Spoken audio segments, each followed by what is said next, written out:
1 더하기 1이 무한대가 되는 시간 1%TV가 여러분을 찾아갑니다. 각 분야의 1% 최고 전문가들이 모여 펼치는 지식의 향연 지금 시작합니다. 1%TV 꼭 구독해주세요. 3%TV 다이어리 팔기 시작했습니까? 네, 그렇게 알고 있습니다. 네. 그 인기 굉장히 좋더라고요. 그 다이어리 막 그 박세익 전무님도 이렇게 막 사인도 들어가 있고. 네. 뭐 그래봐야 다이어리입니다. 그러나 의미도 있고 이걸로 네. 좋은 일 하는데 쓰니까 예. 하나씩 구입하셔서 선물해 주시면 본인은 안 쓰시더라도 빨간색으로 예쁘더라고요. 네. 좋은 일에 쓰니까요. 뭐 많이들. 2% 밤참을 좀 맛있는 걸로 사주는 게 제일 좋은 일에 쓰이는 건데. 아까 전에 슈퍼챗도 한번 올라왔던데 보니까. 저한테. 누구한테인지 모르겠어요. 오해진 소장님 나오셨을 때 올라왔는데 그러네. 오해진 소장님한테 드리라는 것이 뜻인지 뭐 저한테 주신 것 명확하게 같은 생각이 모르겠습니다. 듭니다. 아무튼 제가 꺼내서 쓰겠습니다. 뭐 문제 있으시면 채팅창에 남겨주시면 아니다 그거 안승찬 기자 줘라 줘라 이런 거 있으면 오해진 소장 줘라. 네. 그럴 수도 있죠. 네, 오늘 오랜만에 김상훈 기자님 나오셨습니다. 어서 오세요. 네, 안녕하세요. 김상훈입니다. 네. 김상훈 기자님. 네. 오늘은 어떤 주제입니까? 네, 오늘은 그 주거비랑 물가의 상관관계 잊을만 물가. 하면 나오는 뉴스 중에 하나죠. 집값이나 전세값이 너무 올라서 집을 구하기 애를 먹었는데 물가는 너무 낮다.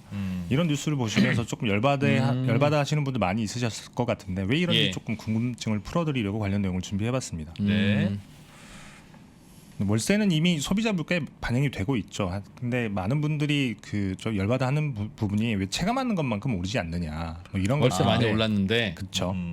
그래서 조금 복잡하지만 문제라고 지적되는 건 세 가지 정도 있습니다. 이것만 기억하시면 되는데 네. 일단 첫 번째가 조사 대상이 이미 계약서를 쓴 월세집입니다. 이게 무슨 얘기냐면 월세를 반영하긴 하는데 네. 이미 계약서를 쓴 전월세집이라는 거죠. 그게 무슨 말이에요? 무슨 말이에요? 이게 무슨 말이냐면 일단 저희 아파트 예를 한번 들어볼게요. 네. 저희 아파트가 한 740가구 정도 되는데 네. 찾아보니까 33평 아파트가 330가구 정도 되더라고요. 네. 이 중에 지금 나와 있는 매물이 2개 정도밖에 없는데 여기 네. 시세 하나가 6억 5천만 원입니다. 그럼 이걸 반영을 하는 게 아니라 아파트 매매 가격이 아니요. 전세 가격. 전세가? 네, 전세가 6억 5천만 원 자랑하는 정도. 겁니까? 자랑은 아니죠. 좋은 동네네. 예를 들어서 전세가 6억 5천이라는 아파트가 있다고 칩시다. 하면 되는 걸 우리 동네. 아니 제가 예를 든 이유 중에 하나가 뭐냐면 330가구 중에 전세 매물이 2개 나와 있다는 거죠. 네, 알겠어요. 전세평이. 네, 그것 때문에 그런데요. 예를 든 건데 여튼 이걸로 그 조사를 하는 게 아니라 이미 계약돼 있는 가구, 이미 살고 있는 전세집을 계약을 한다는 거죠. 그래서 현재 시점의 전세 가격을 반영을 하질 않습니다. 그러니까 이번에 새로 계약하는 전세 가격, 막 전세 가격 뛰거나 할 텐데. 네, 그쵸. 그렇게 매물에 지금 우리 전세가 얼마입니다. 지금 월세를 소비자 물가에 어떻게 반영하느냐 그 설명하고 있잖아요. 전세 월세. 전세와 월세를? 네. 그러니까 월세 전세가 지금 막 가격이 올라가면 지금 이거 나왔습니다. 매물이 올라갈 지금 텐데. 새로 계약한 거가 올랐네?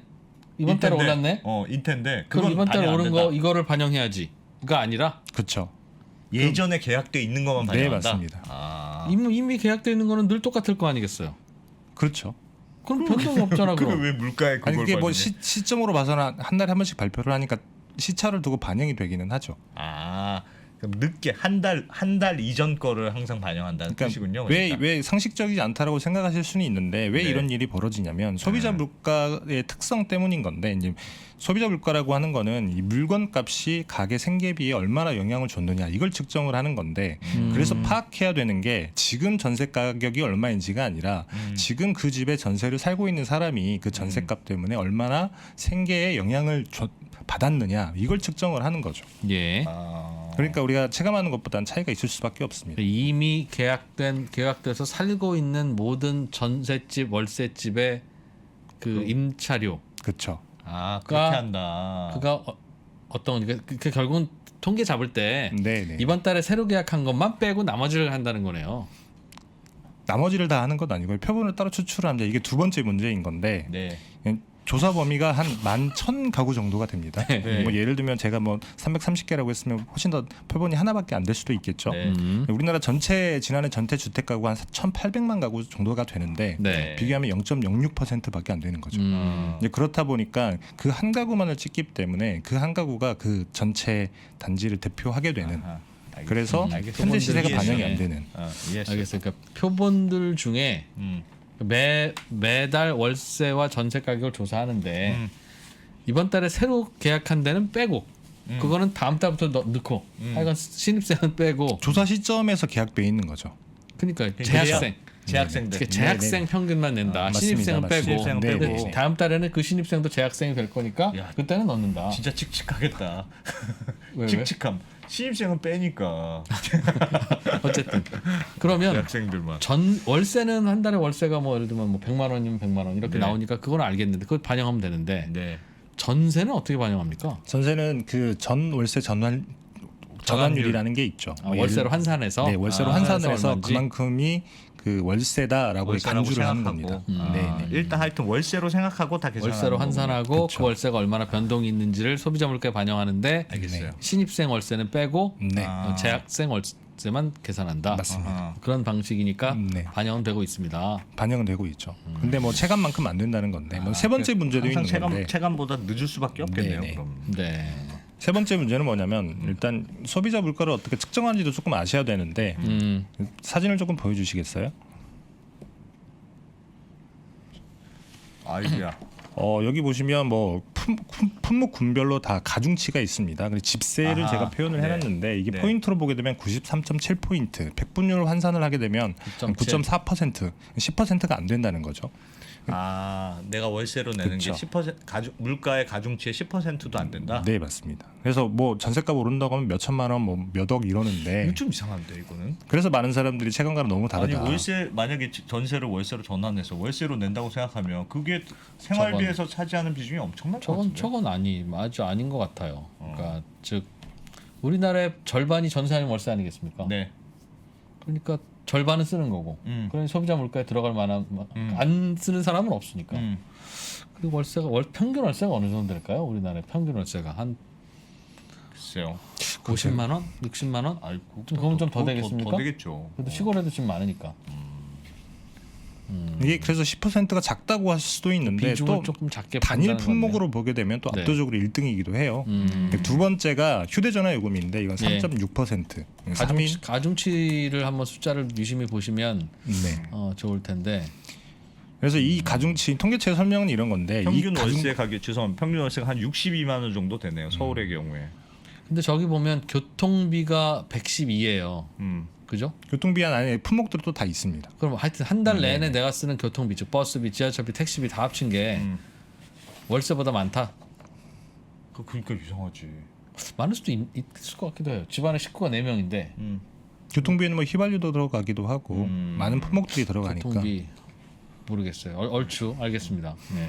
그래서 뭐 이게 너무 작은 거 아니냐라는 지적이 있을 수는 있는데 사실 통계청의 설명이 또 타당하기도 한 게 통계청은 네. 우리가 임의로 정하는 게 아니다. 이걸 가계 동향 조사라고 하는 통계에서 그대로 가져오는 건데 네. 이 가계 동향 조사가 뭐냐면 뭐 아는 분도 있으실 것 같은데 그러니까 전체 가구가 얼마를 벌었고 얼마를 썼고 또 이걸 어디에다 썼는지를 설문조사에서 수치화한 통계인 겁니다. 그러니까 저희들이 직접 이렇게 뭐 설문조사에 나 얼마 어디다 쓴다 이렇게 했다는 거죠. 그 중에서 집세의 비중이 이 정도다. 이걸 우리가 그대로 가져다 쓰는 거지. 우리가 임의적으로 정하는 게 아니다. 뭐 3년마다 한 번씩 개편을 하기는 하지만 너무 그렇죠. 뭐 근거가 없게 정하지는 않겠죠. 그렇죠. 생각보다 전월세가 비중이 좀 낮긴 하네요. 어쨌든 반영하고 있다. 네. 그래서 뭐 전세는 반영이 된다고 하지만 또 집값 때문에도 뭐 집값도 많이 올랐으니까 이게 반영이 안 됐다고 하는 분들도 많이 있기는 그러니까 한데. 집값이 오르는 것도 집도 생필품이라 하니 네. 집값이 오르는 것도 물가가 오르는 거에 반영을 해서 네. 얼마나 올랐는지 보고 많이 오르면 물가도 올라간 물가도 올라간 거니까 한국은행 금리도 올리고 지금 요즘 한국은행 금리 올리니까 네. 왜 물가는 별로 안 오르는데 왜 자꾸 이렇게 금리를 올리려고 하냐? 그 집값이 물가지수에 포함되냐? 뭐 이제 이런 그런 논란이 그런 있죠. 이야기가 있죠. 지금까지 통계청이 그 물가에 반영을 하지 않았던 이유도 이것도 타당하다고 할 수도 있는데 네. 사실 집은 소비재 그러니까 상품 우리가 쓰는 상품이라기보다는 투자 대상에도 많이 생각을 많이들 하시잖아요. 네. 이게 자본제이기 때문에 이게 그 생계비를 측정하는 그 상품으로는 맞지 않다. 그 누구야 하는 얘기예요? 통계청에서 하는 얘기입니다. 집이 그러니까 지금 혹시 통계청 했어요? 지금 통계청은 집이 리빙하는 것이 아니라 바이하는 것이다라고 얘기했다는 거죠. 자본제 성격도 있다는 거죠. 그러니까 이걸 한꺼번에 넣게 되면 오염될 수 있다 이런 이건 건데. 진짜 좀 이상하네. 대신에 통계청에서 자가주거비라고 하는 이 집값을 반영하는 자가주거비라고 하는 지수를 보조지표로 발표를 하기는 합니다. 많은 분이 많이 없어서 그렇기는 한데 이 자가주거비라고 하는 게 사실 집값이랑은 엄밀하게 얘기하면 같은 개념은 아니에요. 네.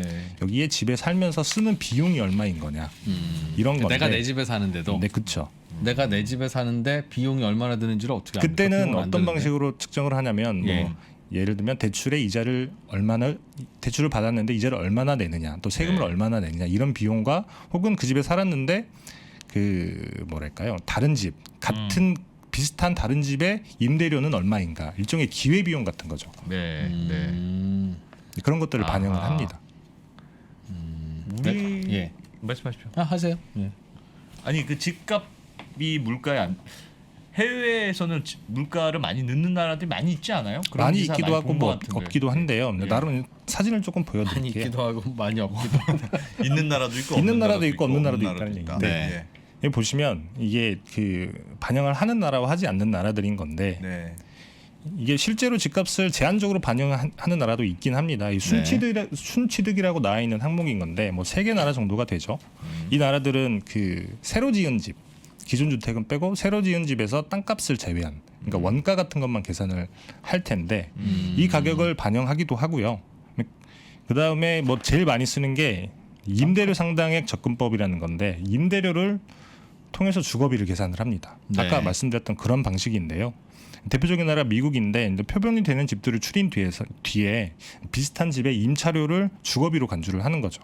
그래서 이게 오르거나 내리면 그만큼을 물가 상승분에 반영을 하는 겁니다. 그러니까 내가 집이 있는데 내가 당장 집이 내 집이니까 돈이 당장 들어가는 건 아니지만 이거를 만약에 임대료 옆집 똑같은 집을 그렇죠. 임대료로 내는 집들은 월세로 얼마를 내더라. 네, 그럼 네. 나도 그 월세 내는 걸로 생각하자. 내 생각하고 집이지만. 내 집을 산 거다. 맞습니다. 이렇게 계산하자. 네, 네. 아. 그리고 그 월세가 올라가면 나도 더 내는 걸로 하고 네, 네. 그걸 물가지표에 반영한다. 맞습니다. 집값이랑 조금 다른 개념인 거죠. 네.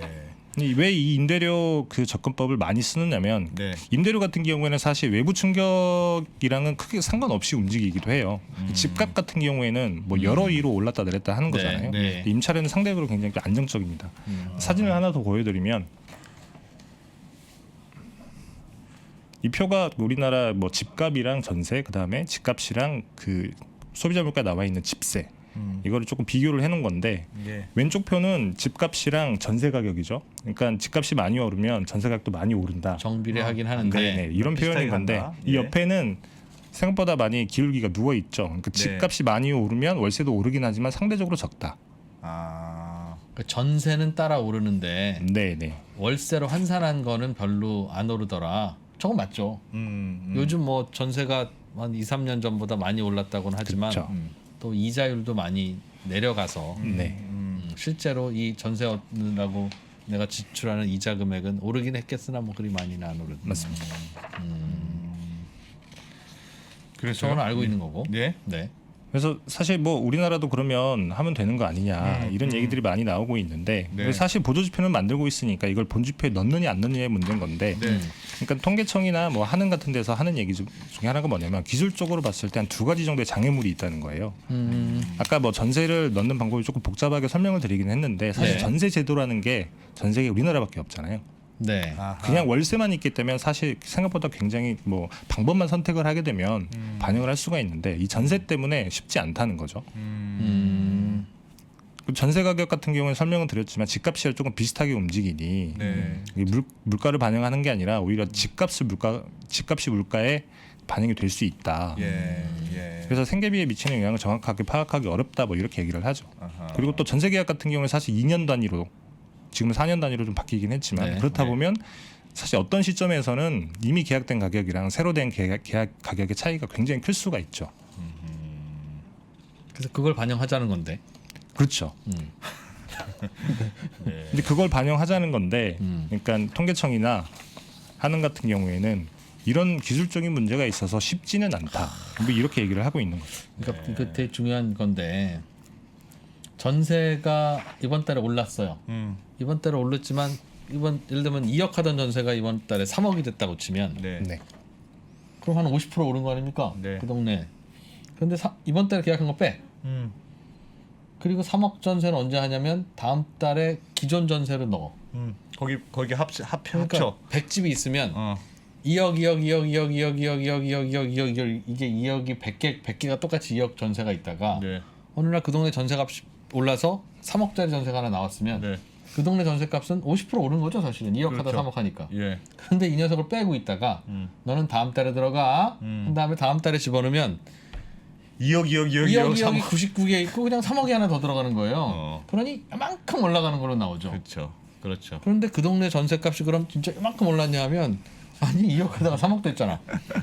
그러니까. 그 다음 달에도 분명히 3억에 또 거래될 거라고요. 그 동네 전세값은 3억으로 올랐으니까. 네. 그러나 넌 신입생이잖아. 넌 빼고 넌 다음 달에 들어가. 그리고 다음 달에 들어가면 2억 98개 있고 3억만 달랑 2개. 네. 네. 이렇게 전세금 얼마야 그러면 약 2억 3만 원?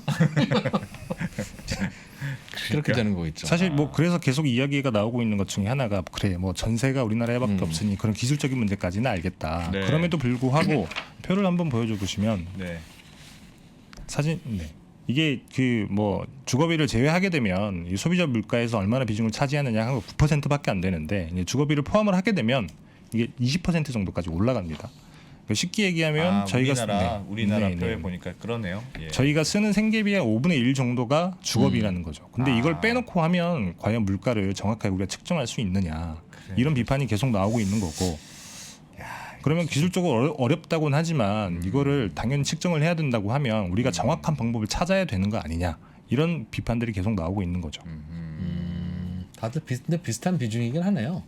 저 정도 포함을 하게 되면 그렇습니다. 포함하게 되면. 근데 이제 다른 나라는 그런 게 들어갔는데 우리 안 들어가면 우리나라 물가는 상대적으로 어떻습니다, 좋습니다. 주택 가격을 반영 못하는 쪽이다 이거죠. 예. 그렇게 비교하기도 어렵긴 어렵겠네요. 조금 논란의 여지가 있는 것 같네요. 네. 왜 약간 저희 선뜻 이해는 채팅창에서도 안 가는 게 3333번님께서 2%가 그렇게 얘기하는 거 맞는데 원래 전세라는 건 2억 원으로 99명이 살고 있고 3억 원으로 한 명이 살고 있으면 평균 한 2억 30만 원 정도다라고 보는데 맞다. 전세값이 3억으로 올라갔지만 그런 얘기죠. 네. 그래서 평균이랑 표본으로 통계를 추출을 하니까 아무래도 이런 문제들이 개별적인 네. 사례에는 반영할 수 없는 게 충분히 있을 수는 있죠. 뭐가 맞는지 잘 모르겠어요. 그러게요. 이게 하면은 물가가 이게 우리는 반영 안 해서 물가가 좀 낮아지는 효과는 있겠네요, 그렇죠? 실제로 하는 이런 걱정을 많이 하기도 합니다. 네. 생계비, 주거비를 포함하게 되면 오히려 물가가 더 높을 수 있다. 야, 하여튼 물가와 관련돼서 이런 논란도 또 있군요. 네. 알겠습니다. 또 새로운 거 재밌는 거 배웠네요. 예, 여기까지. 김상우 기자님 탈출하신 지 한 달쯤 되신 것 같은데 너무 지금 자연스러워졌다고 윤상님 열심히 노력하고 방송 있습니다. 전제. 살짝 위압감을 좀 느끼고 너 그런 질문 하지 마라는 눈빛을 야, 참 진짜 대단합니다. 방송 여기 저희 3%로 오기 전에 이렇게 적응이 빠른가? 한 번도 안 해봤다던데. 야. 참 대단합니다. 고맙습니다. 아무튼 좋은 얘기 가르쳐 주셔서 재밌었네. 나중에 또 업데이트된 거 있으면 또 말씀 한번 해주세요. 재밌네요. 네, 알겠습니다. 예. 업데이트가 될 것 같진 않아요. 뭐 좀 혹시 변화되지 않을까? 변화했을 것 같진 않아요. 그냥 오늘 이렇게 알아두고 마는 걸로. 백브리핑의 김상훈 기자였습니다. 고맙습니다. 네, 감사합니다.